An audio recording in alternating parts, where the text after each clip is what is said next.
friends, welcome back again to my YouTube channel. Today we are going to learn something about information sources. Where do we always get the information from? Like from, if you like ask to get how to do some researches,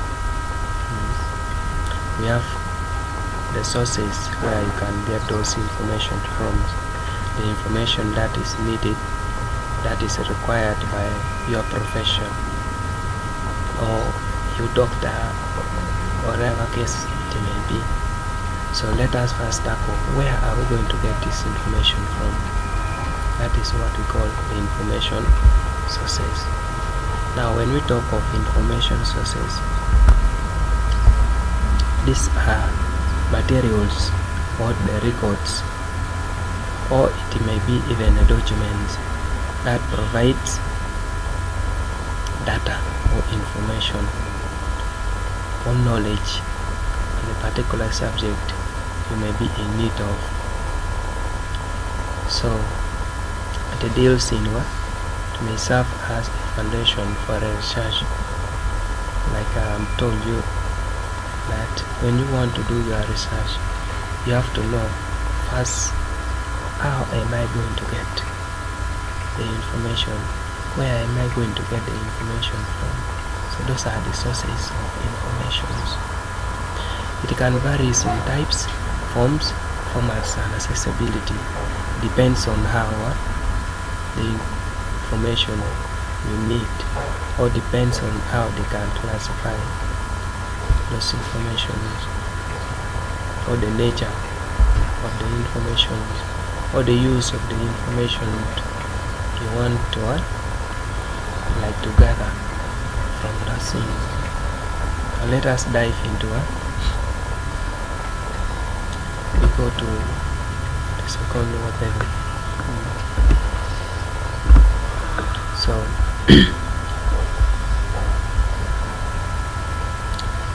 when we talk of information sources, like as we have been telling you, information sources are very crucial in the day-to-day life.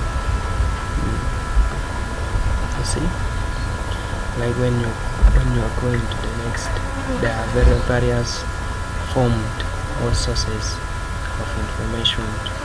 We have the primary, we have a secondary, and we have a tertiary. It depends which type of information you are in need of.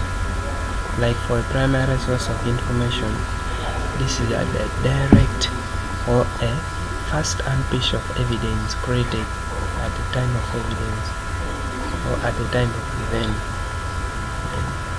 There are various things that may happen, so at that very exact moment, that is now the source of information. You will be the one spreading okay, maybe that you have witnessed a certain accident happening in some road. You will be the first to be interviewed. So you being the first, you are the primary source of the information needed by either a policeman or the concerned people. So that is what we call the primary sources. It is characterized by some of the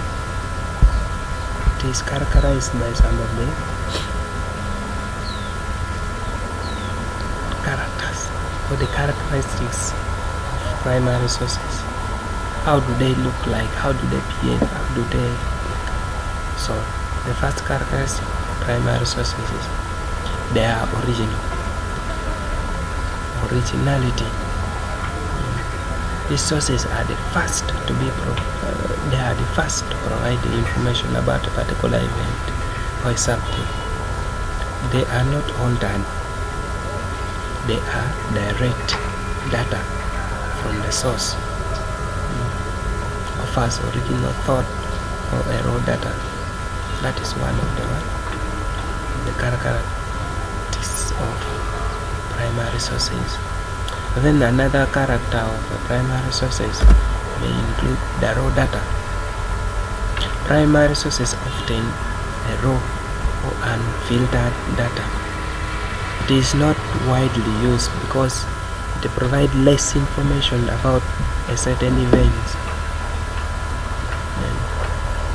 And if you are to use that primary source, it may not have like a backup, if I could say like that. So a primary source is like, for example, a scientist lab note might be used later. So that note is a primary source. So they will be taken as what? As a primary source, and they are provided like a raw material, like a raw data, which is not enough.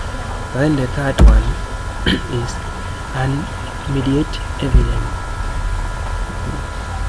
There is no interpretation or analysis from another person.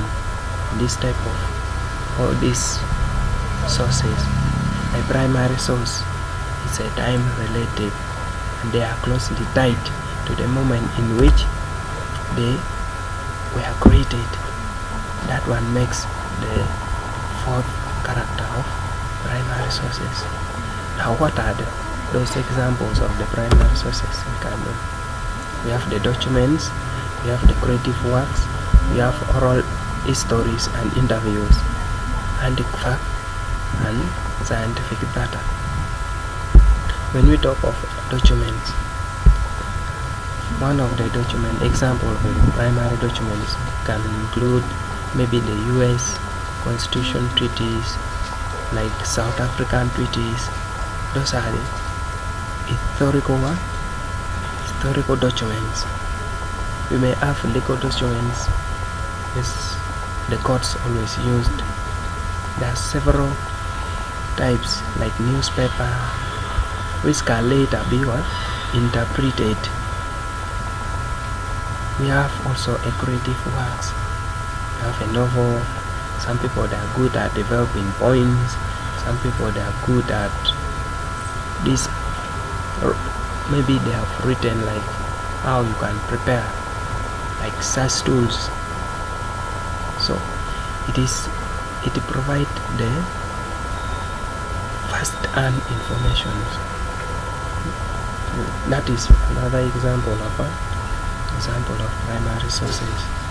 We have oral stories, we have testimony, interviews with individuals directly involved in or a witness to events. Those are some of the examples. Scientific data can be used later on, like a diary. See, assuming a professor is doing some research and he has gotten another, or he has ground his own words, his own findings. So at that particular moment, it is the one going to be recorded as the first-hand information. So that is one of them. Now in the second video, we are going to look at the secondary and the tertiary informations. Thank you for watching. You'll be updated by clicking the notification bell. Thank you for watching. Please don't forget to subscribe. I will see you in the next video. Thanks for watching.